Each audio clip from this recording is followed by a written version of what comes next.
Hey guys, so I just made my mom and I used one of my Starbucks glass, but it's double chocolatey chip frappuccino. I don't use the chocolate chips because they don't grind up well, so I tried it without the chocolate chips this time, and it's way better without the chocolate chips. So now it's a double chocolatey frappuccino, and I am telling you this, guys, because I was on Musically and I watched this video, and it showed a video of somebody making this, and it showed the steps throughout the whole thing. So I'm going to show you guys the recipe, but don't use the chocolate chips. Okay? Okay, so let's get going.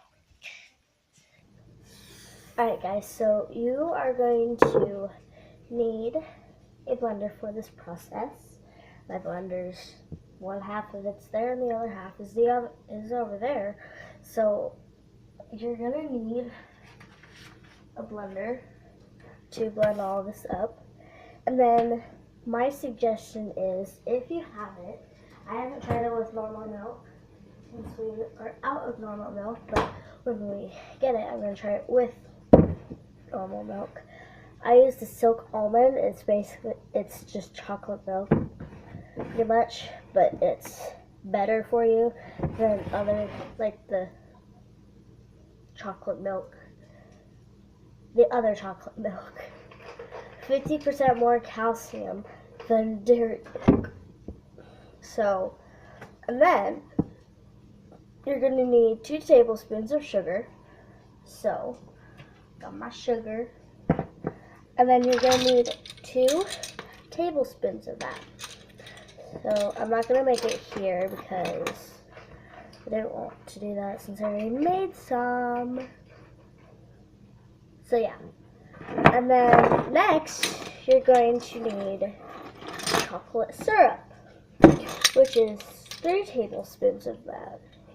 Or just do enough that I think is okay. That's what I did this time.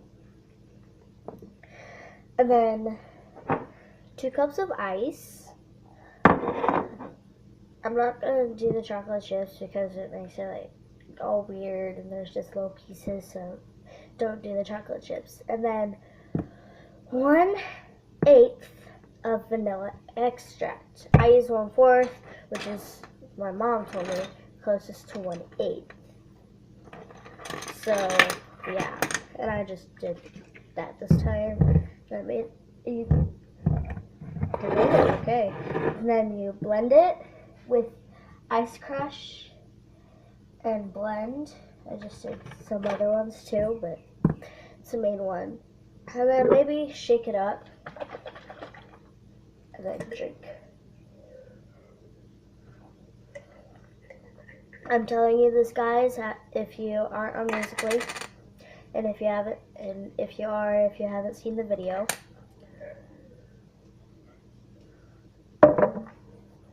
But that is some good stuff. It turns out brown and kind of slushy, sort of, at the end. And so yeah, and it's really good, so try it. Alright, so there's the recipe, but like I said, don't use the chocolate chips. So I wrote it down and then I tried the chocolate chips. Chocolate chips in it, and it's not good at all. And so yeah, so there's the recipe.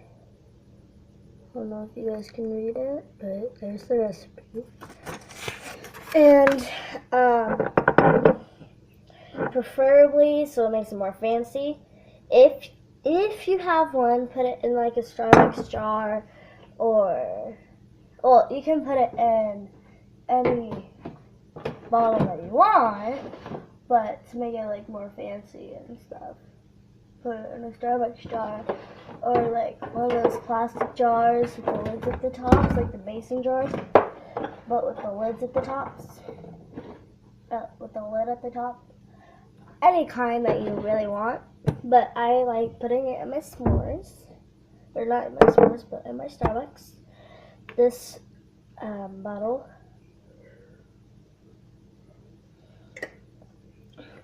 I originally had for the s'more Starbucks. I love it. And you don't use coffee if you don't want to, but there's Starbucks. Oh. Now there's a DIY. Instead of actually spending your money when going to Starbucks, you can get a Frappuccino. And so yeah, it's really good. Just try it. It's really good. There's chocolate on the counter. But yeah, so there you go. Pause the video when it's at this so you can read it and probably make it. Your parents will let you. And here's another one. Here's another tip. If you have marshmallows, preferably big marshmallows, then put them in a little sundae dish. Put them in a microwave for about 30 to 45 seconds. And it's going to be good. And so long as it's caramely or if it's a little bit burnt, I like it a little bit burnt for marshmallows. But yeah, so I love you guys. Subscribe.